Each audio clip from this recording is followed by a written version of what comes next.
Thank you guys for joining me back here on today's show. And before we get into our discussion, we got to get to the latest piece of news that came across my phone.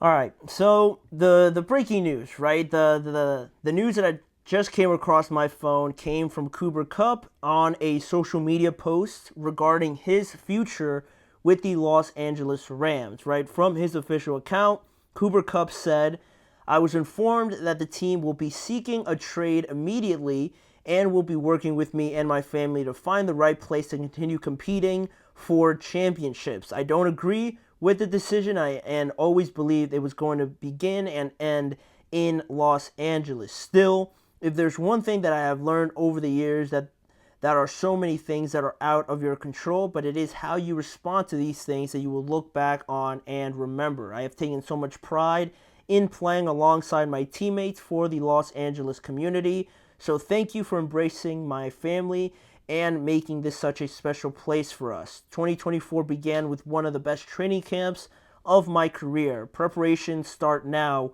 for 2025. Highly motivated, as healthy as ever, and looking forward to playing elite football for years to come.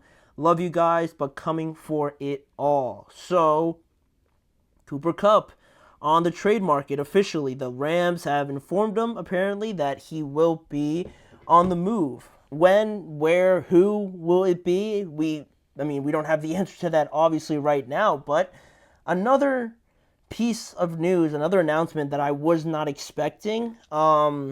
I don't know, I felt like this year wasn't the best for Cooper Kupp, and we're not going to go too much into it now, but yeah, I just felt like they had a decent thing going with Kupp and Puka Nacua, right? Puka definitely stepping more into that number one role, but I didn't think Kupp was just like unserviceable or anything like that. So, I don't know. They're going to explore some options, try to get something back from him now. And yeah, they could be in the market for a wide receiver potentially also with free agency and all the options that are out there. But with the last segment of today's show, I wanted to get to this topic, this question that came across my head because recently, obviously, with Buffalo losing in the conference championship again, they aren't going to get over this loss quickly, so to say. You saw it on Josh Allen's expression and Brandon Beane, also their general manager, right, on how this team is supposedly moving on and things like that, and how close they keep getting, but not just getting over the hurdle completely over the last few years. And as you'd expect, one person who is remaining pretty high-spirited and pretty optimistic is their general manager in Brandon Beane, who spoke last week about how close he feels that the Bills are actually to actually doing this, and kind of highlighting the next season, right, a little bit in his statement that I have here for you guys, right? I thought it was pretty interesting, and we'll get to the question after I read it out, because he said, "Yes, we've now been to the AFC Championship twice. We've had some years where we fell short in the divisional round. We're right there, though. We're not getting blown out. If you tell me next year, I'll sign up for it. To be in the AFC Championship game, down 3 with 3 whatever to go in the game, and we got number 17, I'll sign up for that again and take our chances," right? And that was a question that was posed to him about, just continuing to kick on the door, continuing to knock on the door until you finally knock it down, right? Just keep knocking it until you kick the door down, right? And the Bills have been beating on this door for some time now, and they still aren't unable to walk through it, right? It seems, but their general manager is still remaining optimistic about it. So, I thought with that sort of mindset, right? It's the kind of mindset that you want to have, right? And there's nothing wrong with it. But I got to a place where I was thinking about this question, right? Because it feels like the Bills are obviously a very good team, that they have all the pieces, it seems like, to always be in this situation. But it made me think, like, are the Bills just like a lock, or are they just a guarantee to always be in this position, right? Are they the closest team to the Kansas City Chiefs to just always meet each other at the conference game each and every year? Or are we not talking enough about how are they just closer to the rest of the teams in the AFC in regards to who's going to make it out, right? Is it just more of a like a coin flip of who's going to make it out of the AFC to probably ultimately play the Chiefs, right? Are they closer to the field, or are they closer in terms of level of competition to the Kansas City Chiefs, right? Because it feels like being optimistic, and that's the way you're supposed to be, right? And Brandon Beane saying that they're just going to continue to knock on the door, knock on the door, knock on the door. Not a lot of teams get four opportunities to try and beat the same team and, just not get it done, right? Josh Allen's actually the only one to be 0-4 against one guy in the playoffs. So that's a lot of opportunities that not a lot of teams usually get. So it makes you think like the Bills are just closer to the Chiefs because they played so many times and it feels like they're always close games. But even though they end up losing, that you feel like their time is coming. But the biggest caveat with that is that you speak to anybody in the NFL and you speak to a lot of the players that have been in these situations, you just never really know how many more chances you're going to get. And that's why I thought this was so interesting, because the fact that the Bills, you can think that they're, all right, that they're just going to try again next year, right? They're going to get them eventually.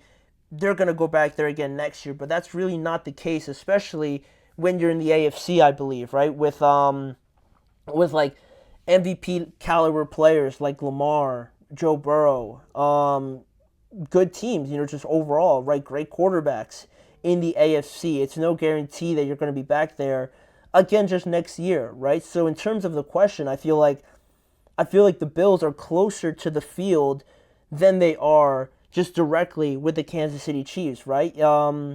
Right. I feel like they're very close, and like if they are to play against them, it'll be a great game and they'll have their opportunity, but you just never know when or if you're going to get that again or in any sort of close range to where you are right now, right? The quote that Dan Campbell gave last year, right, when they were in the NFC Championship game and they had the game right there, right? They had it in their grasp, but they let it go. He said after, like this could be the only time we ever make it here, right? That's a very true and a very real possibility, right? And then you look at them this year, right? They look a lot better, a lot more mature, a lot more experienced, the number one seed, and they lose in the first round, or their first opportunity, I should say, to play, and now they're out. They don't even make it back to where they thought they were going to be, a year where it looked like they were playing a lot better, but you just truly never know. And then in the AFC, I mean, the Bills, the Ravens with Lamar,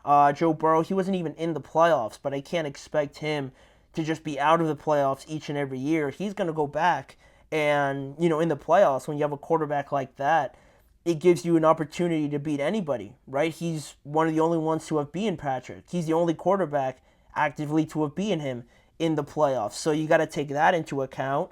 Josh Allen and the Bills, it always feels like they're going to be there, but are they going to get over the hurdle of beating Patrick, right? And then you have Lamar and the Ravens that have, a lot of people would say that this year were better than the Bills, but they ended up losing this game.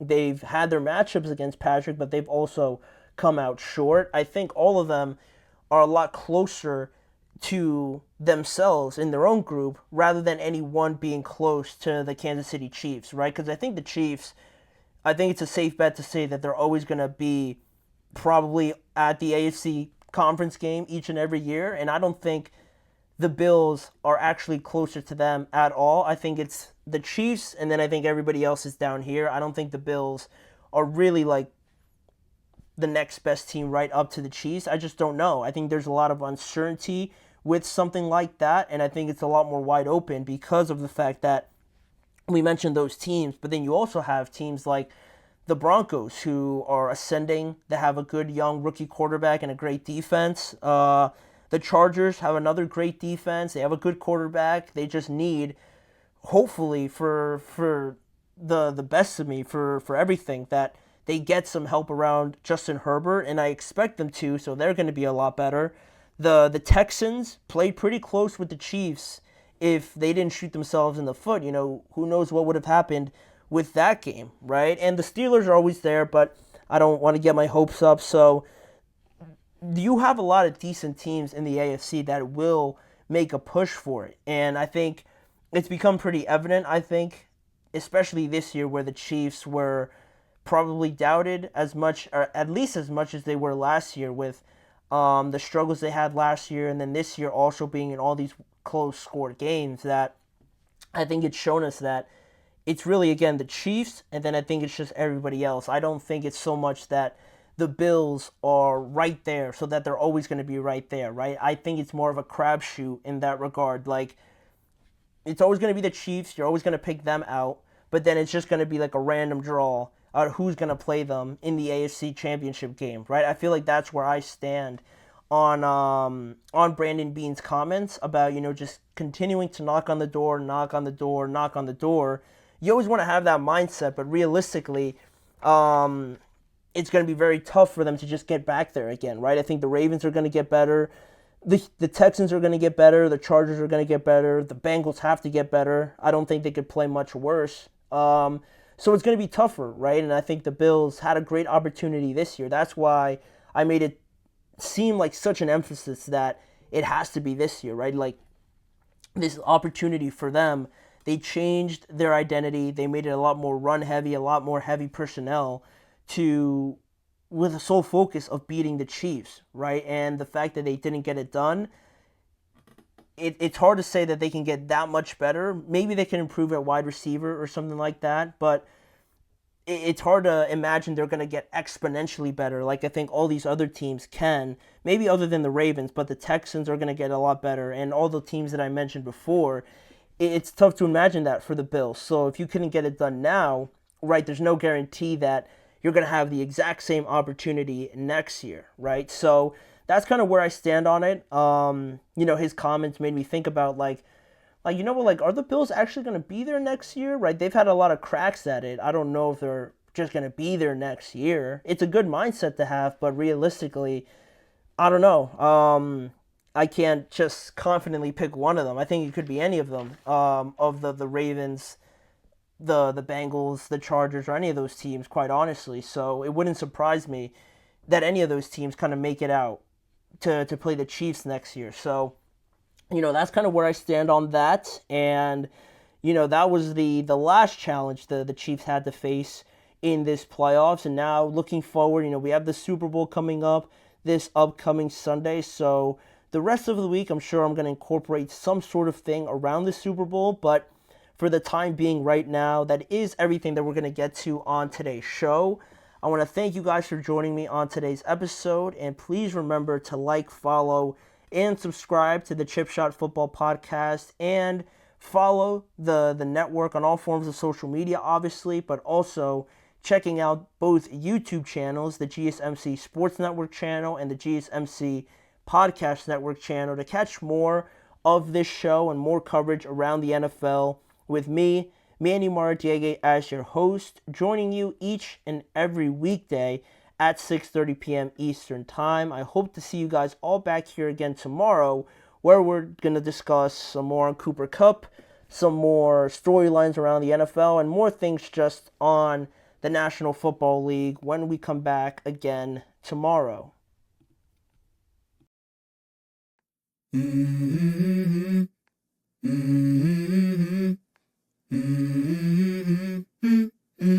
Let's go.